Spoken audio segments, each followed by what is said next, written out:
নিজের চোখে দেখা।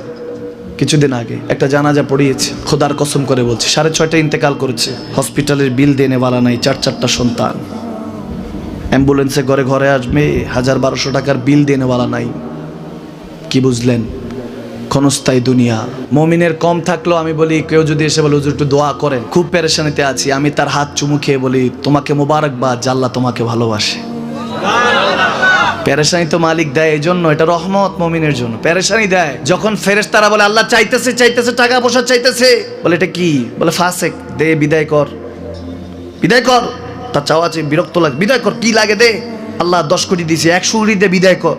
মুমিন যখন চাইতে থাকে আল্লাহ আমাকে কিছু লাগবে, যখন একটু করে চায় আমার মাটাকে সুস্থ করে দাও, বাবাটাকে আল্লাহ আমার স্ত্রীকে, আমার আমাকে একটু তৌফিক দাও, চাইতে থাকে মুমিন। আল্লাহ বলে যখন ফেরেশতারা দেখে মুমিন চাচ্ছে, দেরি করতে পারে না, তাড়াতাড়ি খাজানা নিয়ে দিতে নেবে, আল্লাহ বলে রাখোস না, এত তাড়াহুড়া কিসে? তার চাওয়ার মধ্যে তো প্রেম আছে, একটু চাইতে দেস না। থাকুক না মুমিন আর একটু পেরেশান, থাকুক না, থাকতে দেস না, একটু থাক, একটু থাক। পেরেশানিতে রেখে আল্লাহ মজা নেয়, মহব্বত নেয়, মুমিনের অন্তর থেকে খুশবু নেয়। আল্লাহর বড় মায়া, মুমিন যখন চায় আল্লাহ তখন মায়ার নজর নিয়ে তাকায়, হায় হায় আমার বান্দা, সুবহানাল্লাহ।